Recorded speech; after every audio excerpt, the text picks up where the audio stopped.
Most people believe that sexual magnetism is rooted in an alluring figure, in beauty, or in clever flirtations.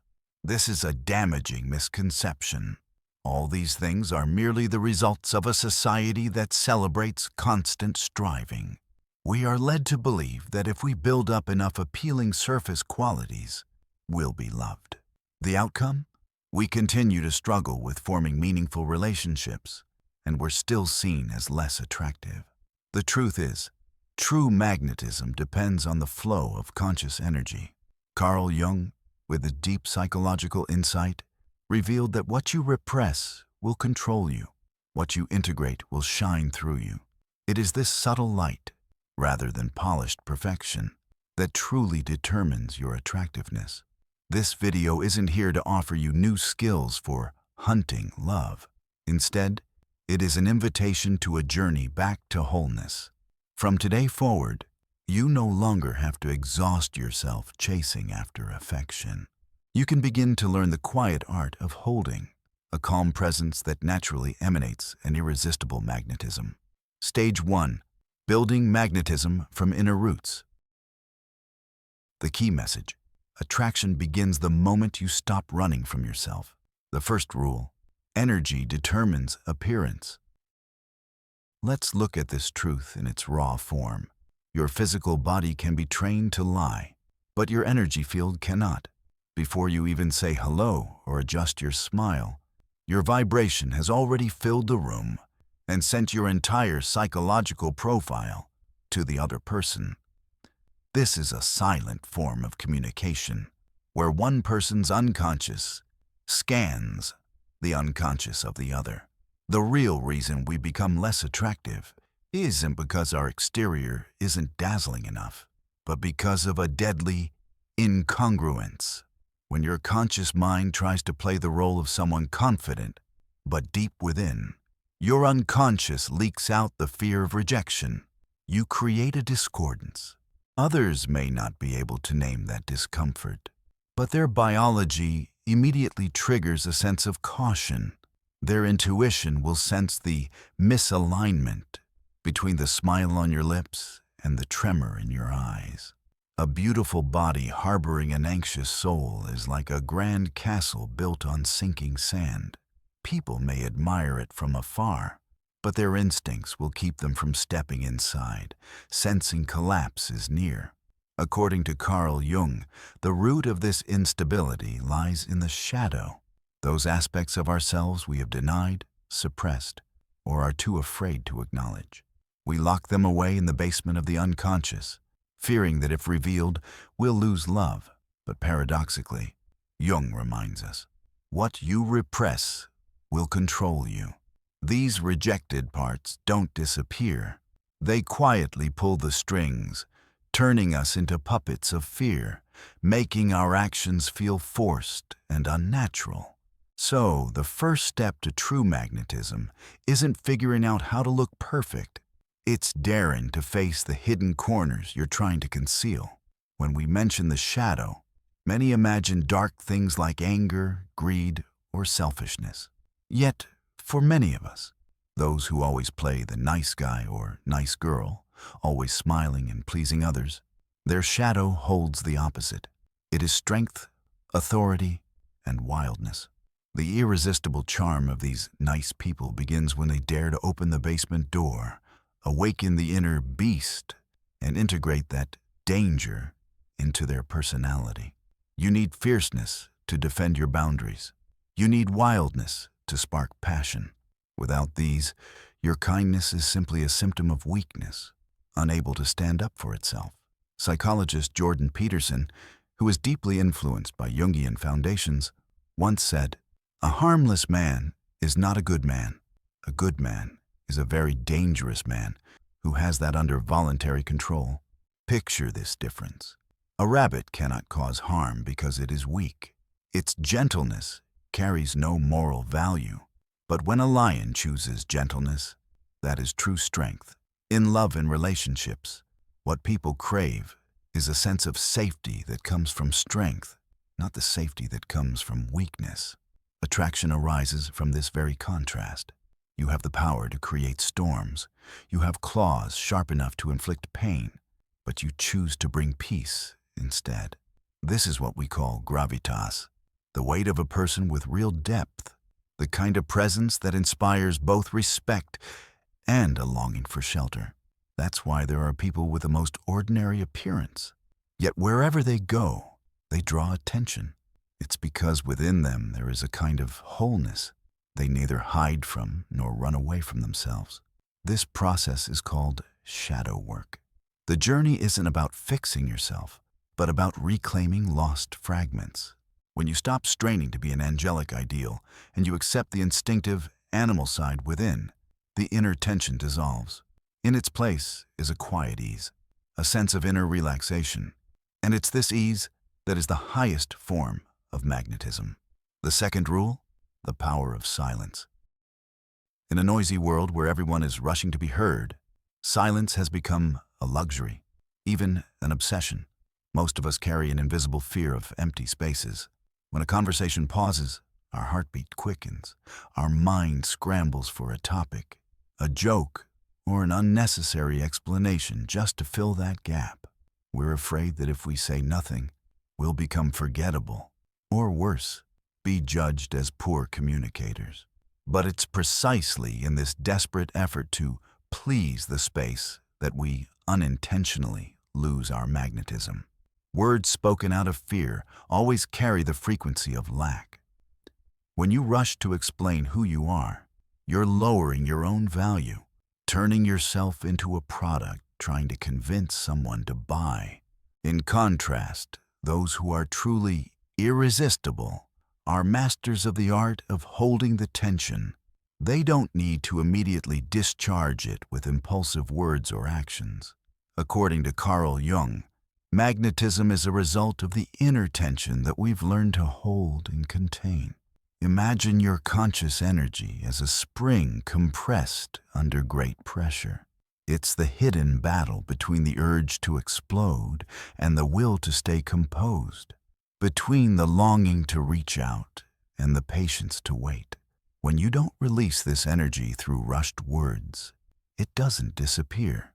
Instead, it compresses, accumulates, and transforms into an intense radiance that surrounds you. It's the tension of these opposing forces that generates a magnetic field, igniting curiosity in those around you. When you dare to sit quietly within a moment of silence, unfazed, you send a powerful signal to the other person's unconscious. I am safe with myself. I don't need to perform to keep you entertained. That calm creates a potent pull. Instead of chasing after connection, it's others who are drawn to you, eager to discover what's happening behind those steady eyes. More than that, when you can hold stillness, you become a mirror reflecting the soul of the other. People feel heard and understood by you at a depth that words alone can never reach. So next time you're faced with a silence, don't panic. Breathe and relax into that space. Don't rush to explain. Don't force a smile if you're not truly feeling it. Practice holding your own energy. Let your mystery do the work words cannot. In that powerful quiet, you're no longer the one searching for connection. You become the destination itself. The third rule, fullness. Instead of seeking validation, in the minds of many modern people, there exists an invisible but aching void, the need to be validated. Often, we enter relationships not as someone ready to share the joy of living, but as beggars seeking scraps of emotional approval. Quiet questions echo in our minds. Do they like me? Was I good enough? Why haven't they replied? A constant refrain of insecurity. We shape ourselves, edit our words, even compromise our core values just for a nod of approval or a fleeting moment of attention. Yet, there's a harsh paradox in the psychology of attraction. The more you crave others' affection, the less attractive you become in their eyes. When you seek validation, you unconsciously place yourself in a lower position. You hand over the power to determine your worth to someone else. And unconsciously, the other person will feel this weight. They sense that they're being asked to fill some emptiness inside you. no matter how beautiful or talented you are. This needy energy will make others want to pull away.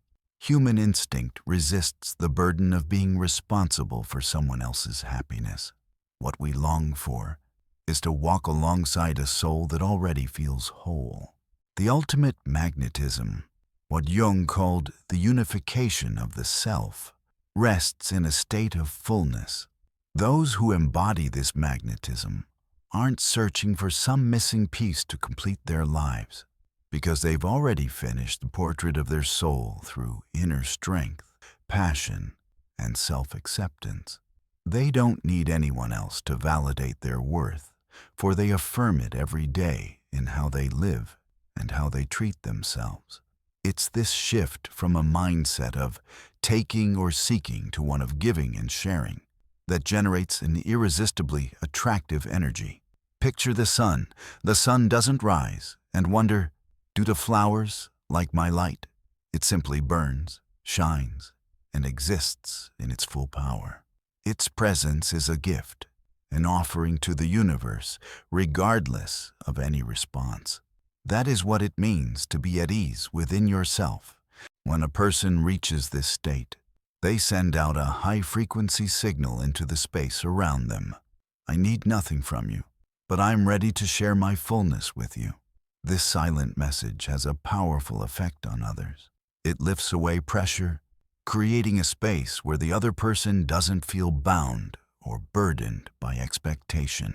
And paradoxically, it's exactly when you stop trying to possess or conquer that others long to belong with you. They're drawn to your inner freedom.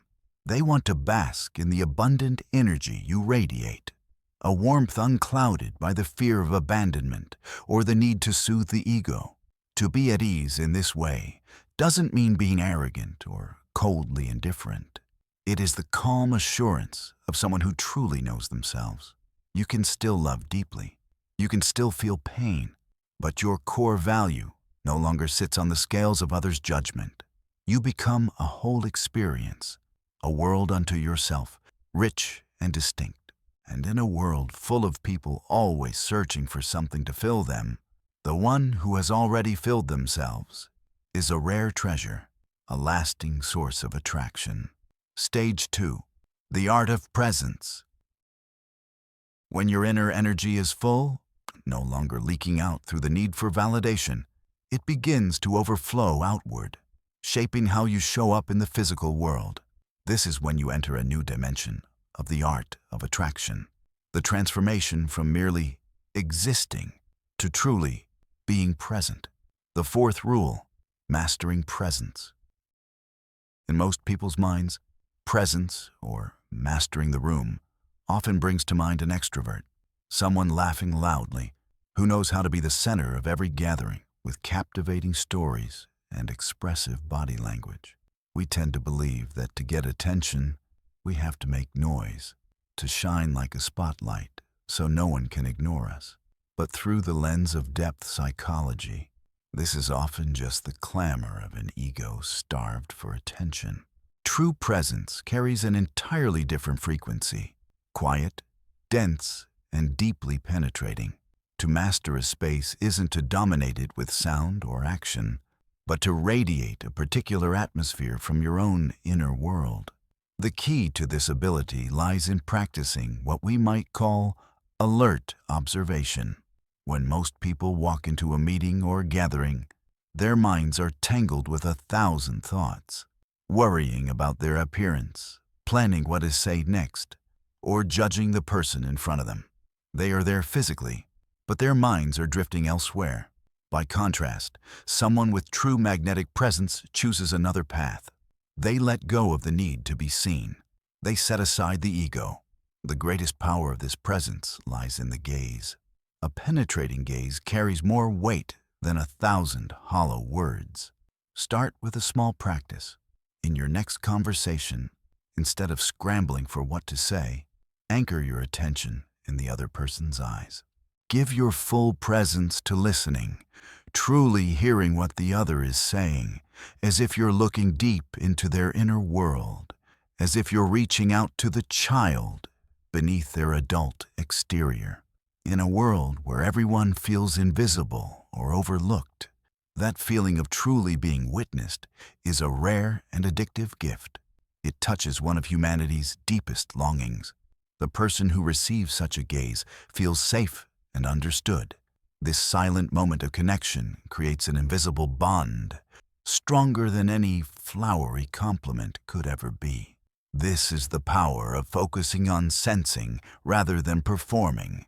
Instead of trying to project an image outward, someone with real magnetism draws energy inward, forming a gravity that pulls others close.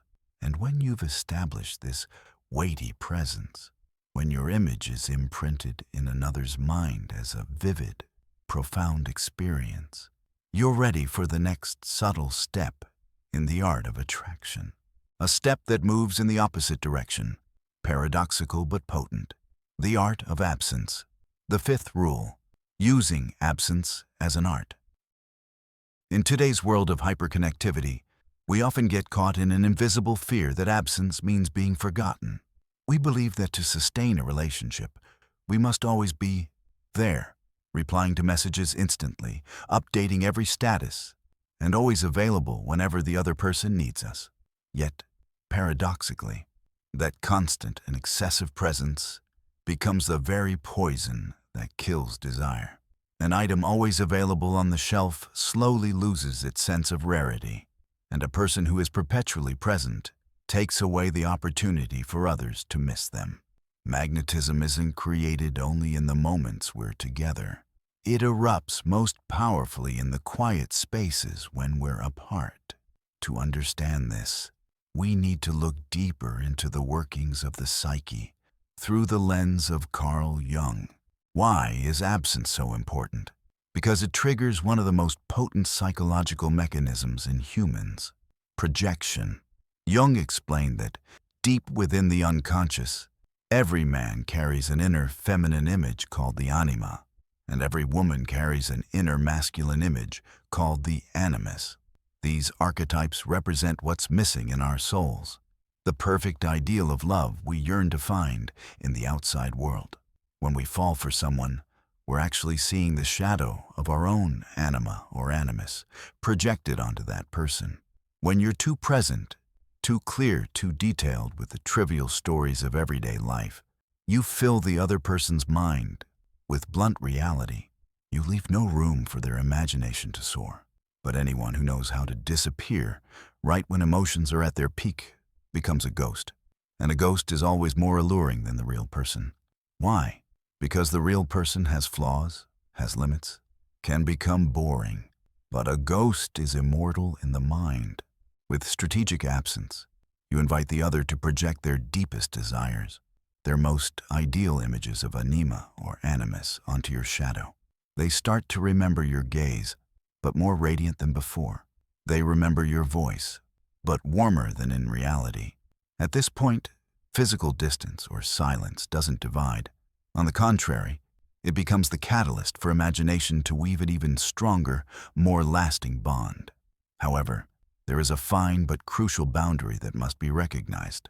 This absence cannot become a manipulative trick, nor a tactic to starve someone emotionally just to attract attention.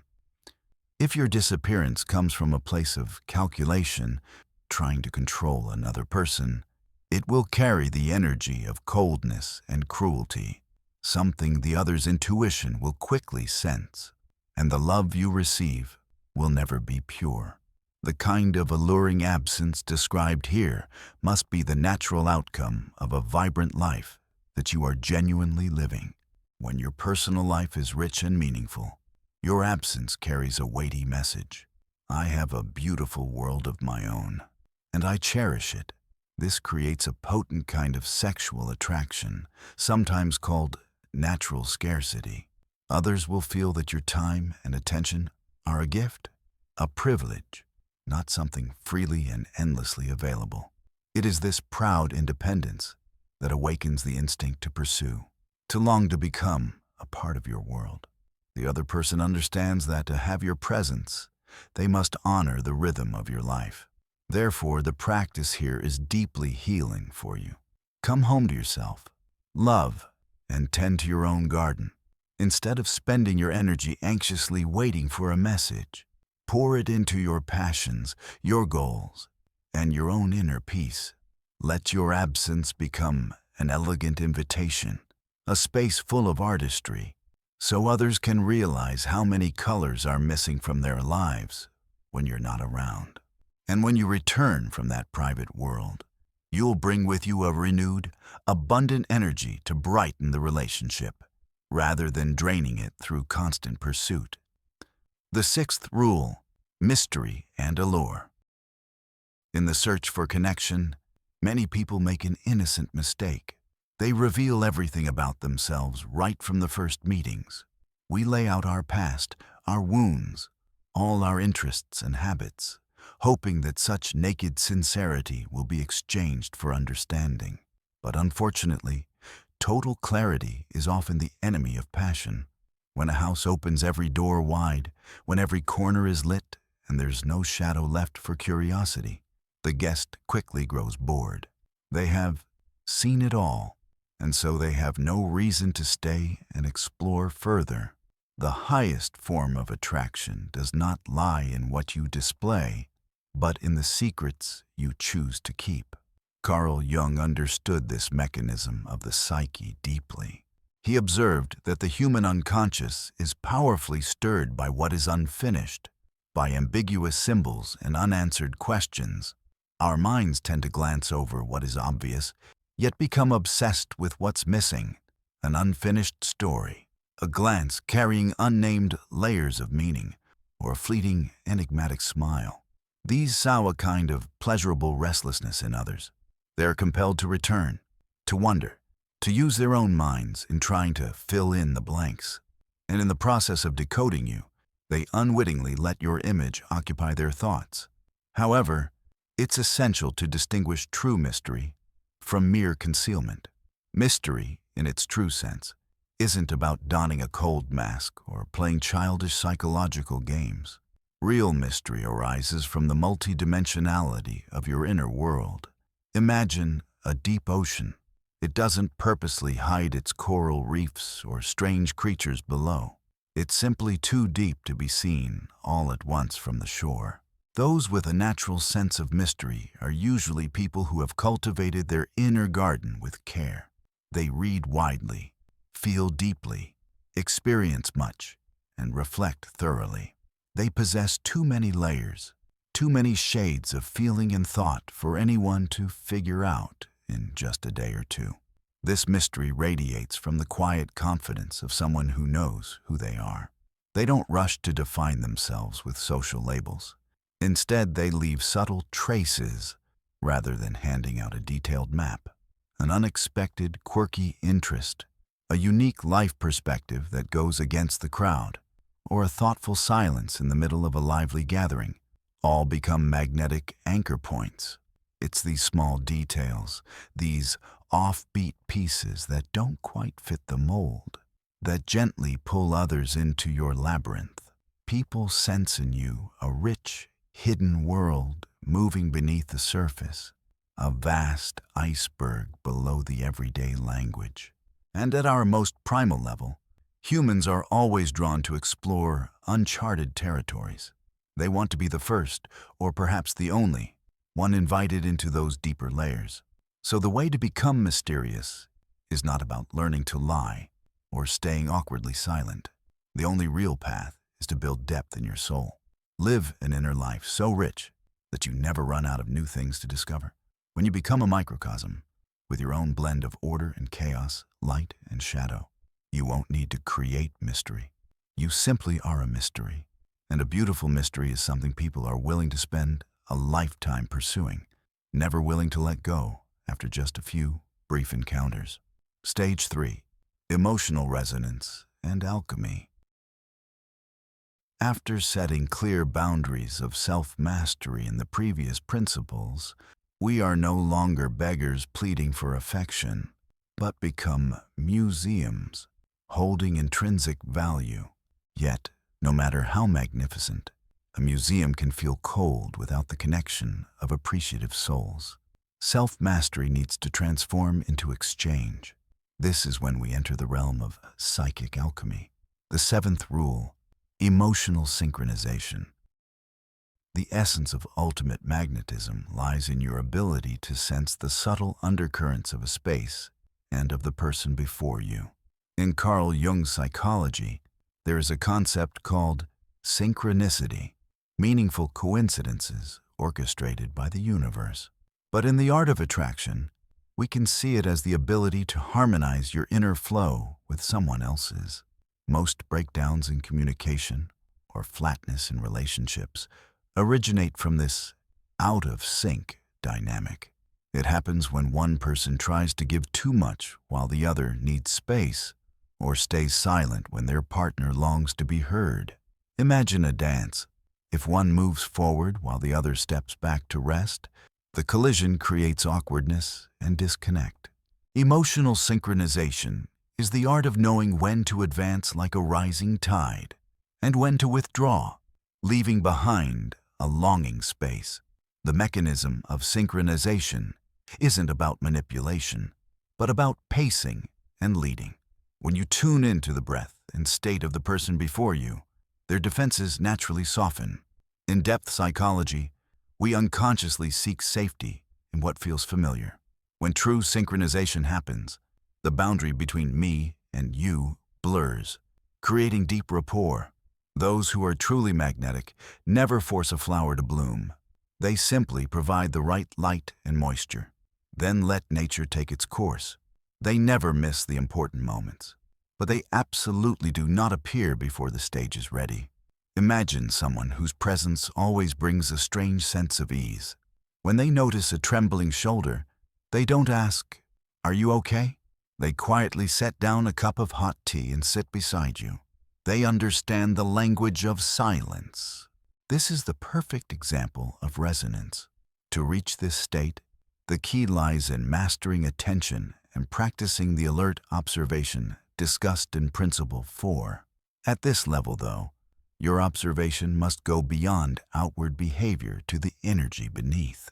You need to set aside the ego's noise, the place inside that shouts, "I want to speak, I want to express," and make room for intuition to guide you.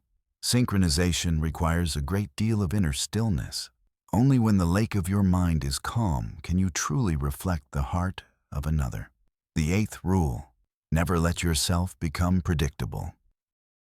Human beings are always torn between two basic needs, emotional security and novelty of experience. We long for security as a safe harbor for the soul, yet we also desperately seek mystery to feel truly alive. This is the eternal tug-of-war between what is known and what is unknown.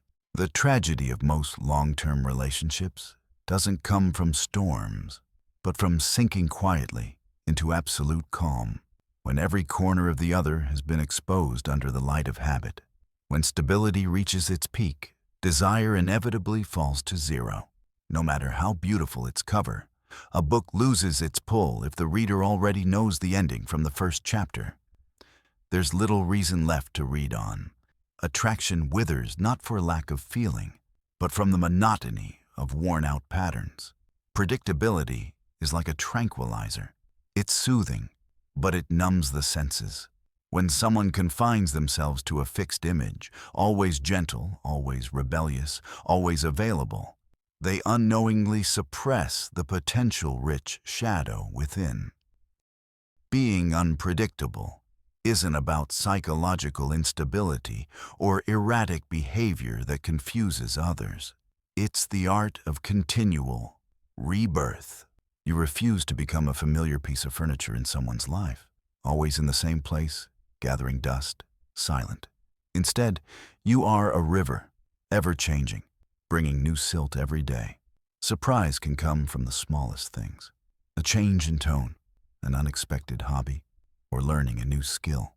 These intentional, offbeat moments awaken the other's unconscious, forcing them to continually update their image of you and keeping the fire of curiosity burning bright. Hollywood's history of love has witnessed the half-century romance of Paul Newman and Joanne Woodward. a vivid testament to the art of renewing a relationship. In a world of glitter, temptation, and fleeting connections, they manage to keep their love alive through constant creativity in how they expressed affection. There's a story that Newman once gave his wife a silver mug engraved with the words, "So you've tied your life to Paul Newman again." That playful, spontaneous humor swept away the heaviness that can settle over a long marriage. They never allowed family life to fall into the rut of dull obligations. Woodward once shared that the secret lies in this: sexiness fades after a while, and beauty wilts too. But to be married to a man who makes you laugh every day, that's the privilege. Laughter springs from surprise, from clever, unpredictable responses. They were always playing new roles in each other's lives, so the other always felt like they were dating someone both familiar and mysteriously new. To live this principle requires deep, inward focus. You can't surprise others if you yourself feel bored with your own company. Nurture the garden of your soul so richly that every time someone steps in, they discover a new flower they've never seen before. Diversity within your psychological makeup is your most captivating weapon. Today, you might be the calm listener. Tomorrow, become the passionate leader. Never let anyone, even your closest companion, possess a complete map of your mind. Always keep some wild, uncharted places, secrets never fully explored. When you keep growing, unpredictability becomes a natural quality rather than a tactic. This constant inner movement generates a powerful magnetic field, drawing others to you not for predictability, but to join in the thrilling adventure of discovering who you truly are. The 9th rule: awaken deep instincts through conscious presence. Ultimate magnetism, when stripped to its core, rarely lies in flowery words produced by the logical cortex, the part of the brain always analyzing right and wrong, benefit and harm. True magnetism must be an arrow that pierces the defenses of consciousness and lodges directly in the reptilian brain, the most ancient part responsible for survival, possession, and reproduction. In this primal territory, the only language accepted is that of nonverbal signals and body language, communication at a higher frequency. The key to unlocking this door lies in one word: intention. Most people interact with the world like pre-programmed machines. They shake hands, nod, or pat others on the shoulder as automatic reflexes, utterly lacking mindful presence. A true master of attraction is someone who knows how to tune into that unconscious field.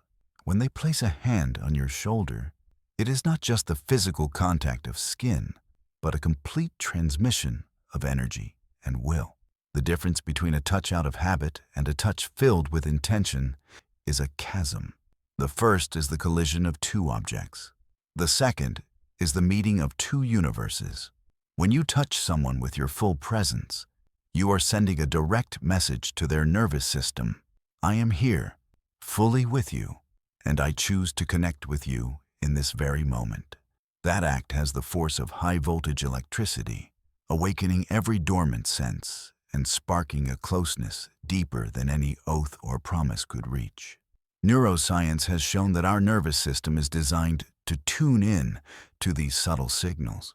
A gaze that lingers just a few seconds longer than social custom, or a breath slowed to synchronize with the other, sends a signal straight to the amygdala, the emotional hub of the brain. It bypasses all the logical filters of the cortex, reaching directly into the storage of the deepest emotional memories. This is why some silent moments echo louder than thunder. The method for achieving this requires you to slow down within yourself. Before you interact, anchor your mind in the present. When you look, see into who they are, not just their surface. When you touch, let your intention to connect guide your hand.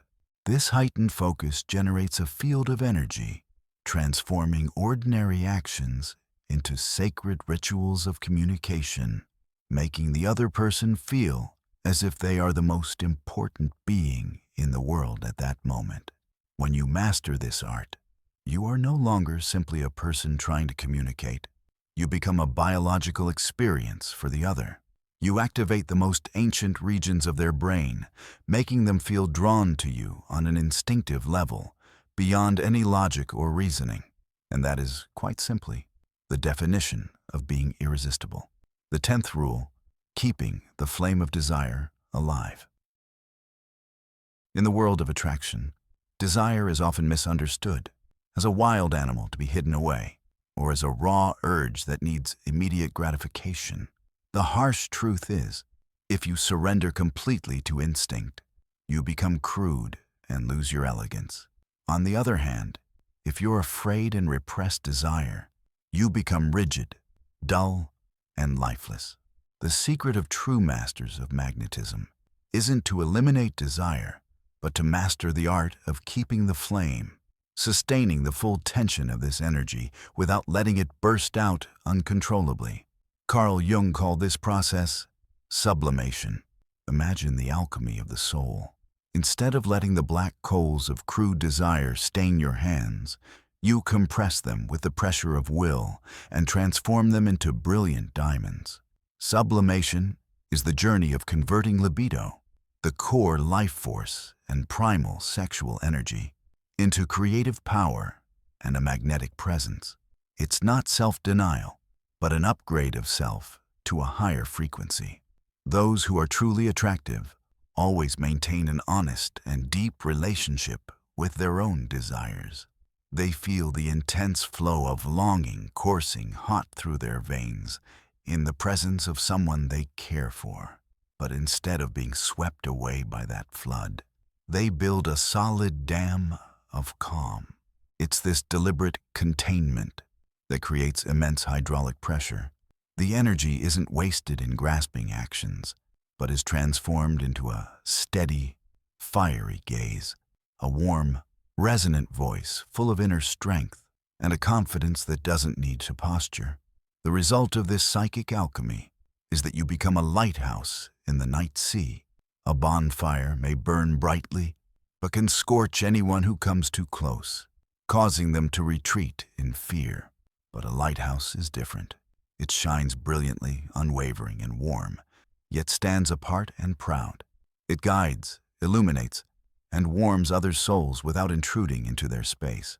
This is the height of mature magnetism, a passionate force wrapped in calm, a silent invitation with the gravity of 1,000 words, making others yearn to sail towards your mysterious light. When these 10 principles move beyond theory and truly permeate your consciousness, you cease to be just an ordinary person. You are transforming into a living archetype in someone else's story, a guiding teacher, a muse who inspires, or a lover who understands to the core. At this stage, you are not merely an object of desire, but a unique, irreplaceable experience. Remember this final truth. Magnetism isn't something flashy that you add on. It is the radiant light that is revealed when you dare to live in full authenticity. Don't chase love or attention. Instead, focus on living so deeply and brilliantly that your very presence becomes a rare gift to the world. Your absence will be an invitation. Your presence will be a healing. Welcome home to your true power. If you are ready for the journey to become a whole being, complete and powerful, leave a like, share this message with kindred spirits, and subscribe to the channel right now. Don't miss the next videos, where we'll continue to dive into the hidden layers of the psyche for healing and transformation. See you on the other side of transformation.